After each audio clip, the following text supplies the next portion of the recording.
On va corriger l'exercice 40, page 322.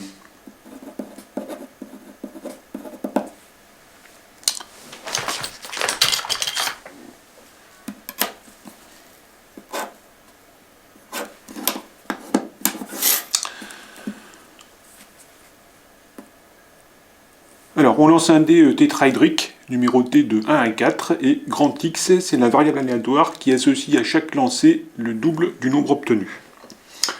Dans la première question, on demande les valeurs prises par grand X. Alors, grand X est la variable aléatoire qui, à chaque issue,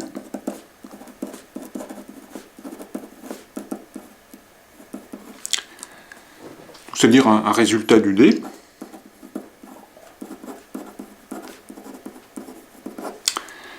associe le double du nombre obtenu.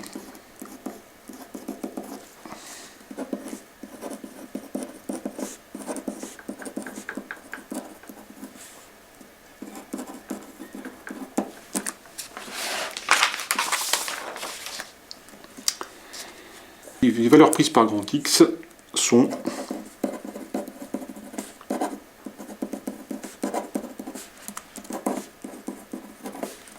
alors 2 fois 1, 2 fois 2, 2 fois 3, 2 fois 4, soit 2, 4, 6, 8.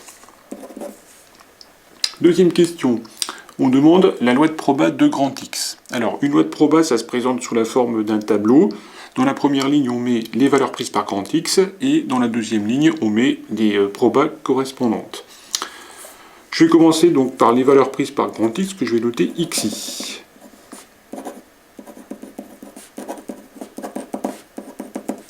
Et puis, en dessous, je vais mettre les probabilités que je vais appeler PI, qui sont de la forme P de grand X égale XI. Alors, les valeurs prises par grand X, on vient de dire que c'est 2, 4, 6, 8. On va rajouter le total pour vérifier qu'il n'y a pas d'erreur. On trace le tableau.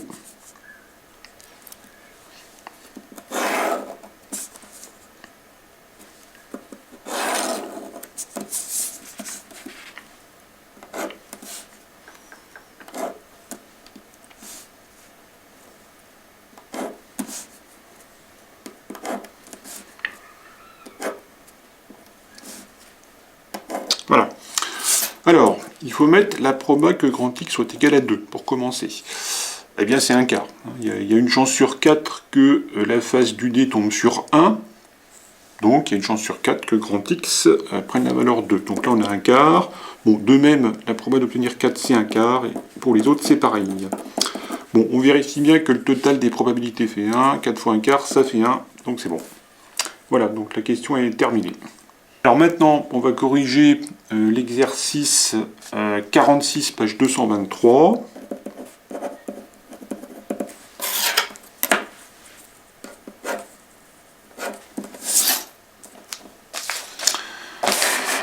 Première question. On lance 2 dés cubiques équilibrés dont les faces sont numérotées de 1 à 6.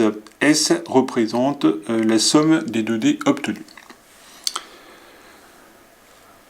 Alors, il nous faut la loi de proba de grand S. On peut modéliser cette expérience par un tableau à double entrée. Pourquoi? Parce qu'on lance 2 dés, hein, donc le tableau à double entrée est bien adapté dans cet exemple. Alors, on va mettre le résultat obtenu pour le D1 et le résultat obtenu pour le D2.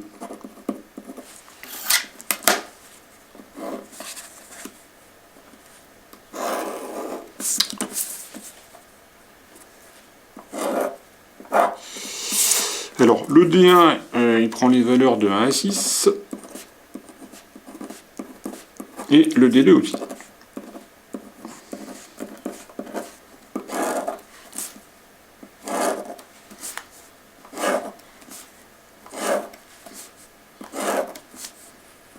Voilà. Alors, dans chaque case, on va mettre les valeurs prises par la variable grand S qui représente la somme des 2 dés obtenus. Donc dans chaque cellule,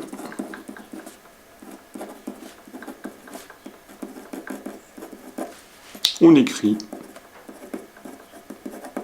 la valeur prise par grand X, c'est-à-dire la somme des deux résultats obtenus.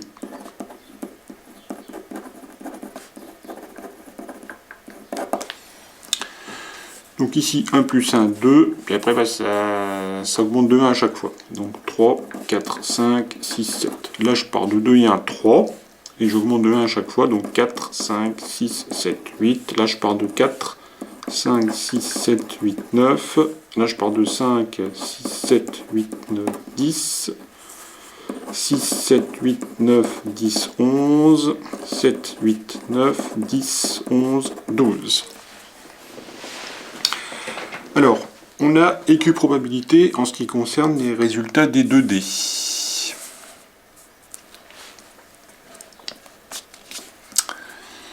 Donc, chaque issue, donc de la forme résultat du D1, résultat du D2,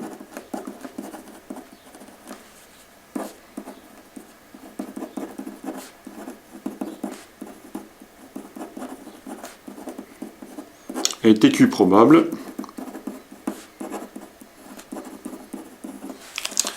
et a une probabilité égale à 1 sur 36.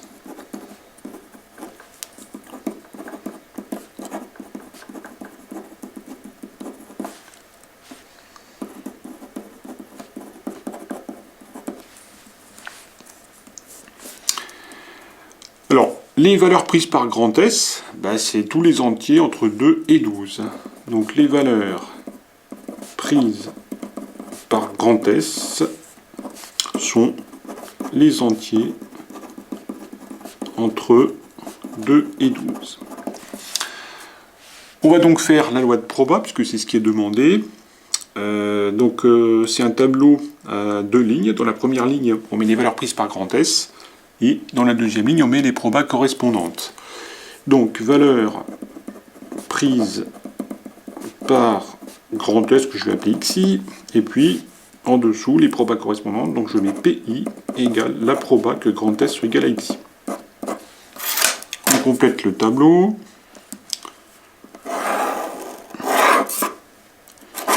Voilà.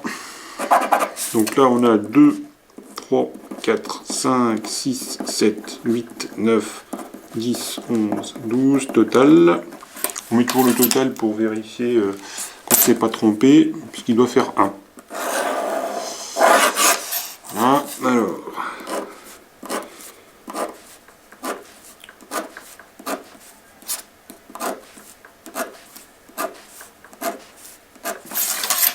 Ici, on va mettre la proba que S égale 2.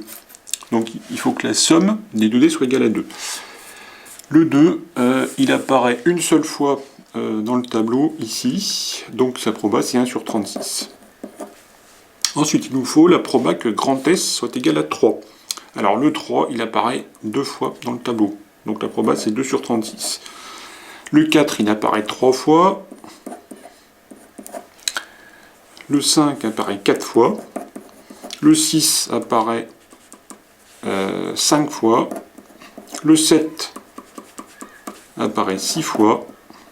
Et puis après, on diminue de 1 à chaque fois, puisque c'est des diagonales. Hein. Donc là, on a 5 sur 36, 4 sur 36, 3 sur 36, 2 sur 36, 1 sur 36.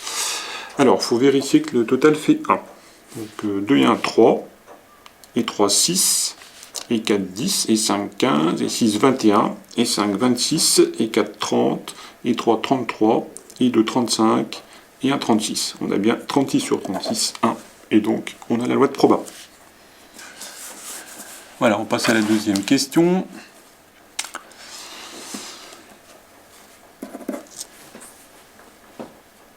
Alors, grand D, cette fois, c'est la variable aléatoire qui représente la valeur absolue de la différence des 2D. Eh bien, on va s'y prendre de la même façon. On va faire un tableau à double entrée pour avoir toutes les valeurs qui correspondent à D. Donc, je mets D1, D2.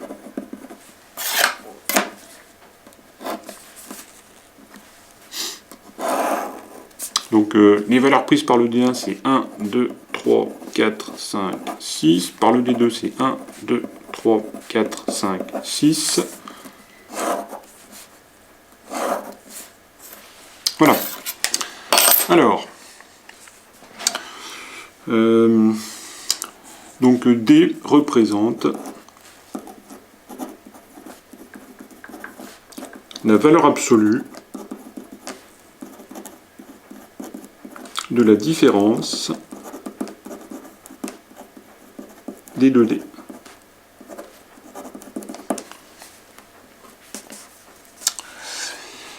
Alors, pour le premier, on fait D1 moins D2, ça fait 1 moins 1, 0.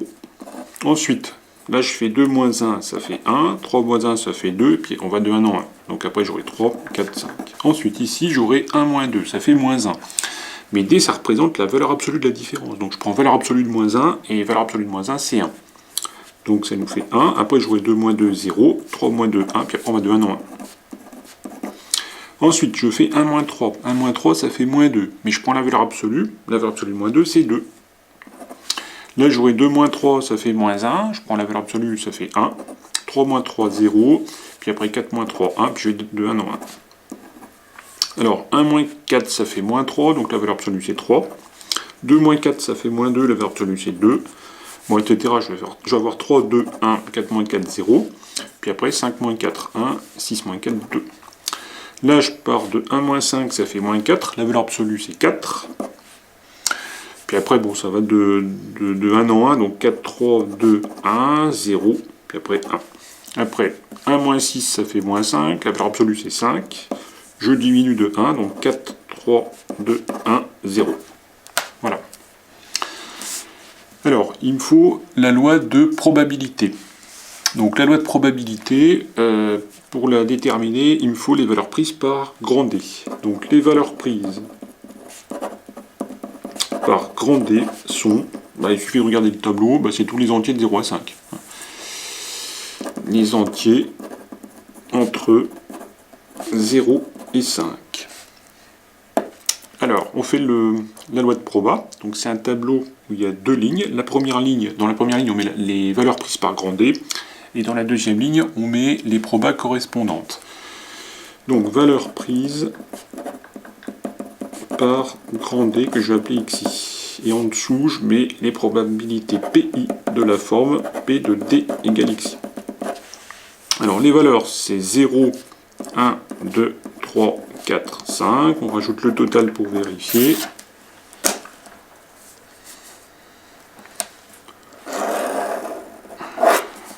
Voilà.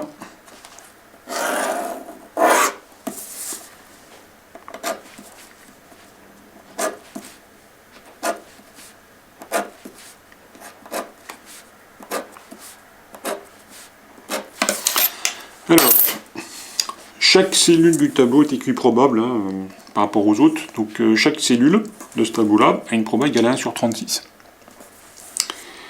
Alors le 0, il apparaît 1, 2, 3, 4, 5, 6 fois. Donc on a du 6 sur 36.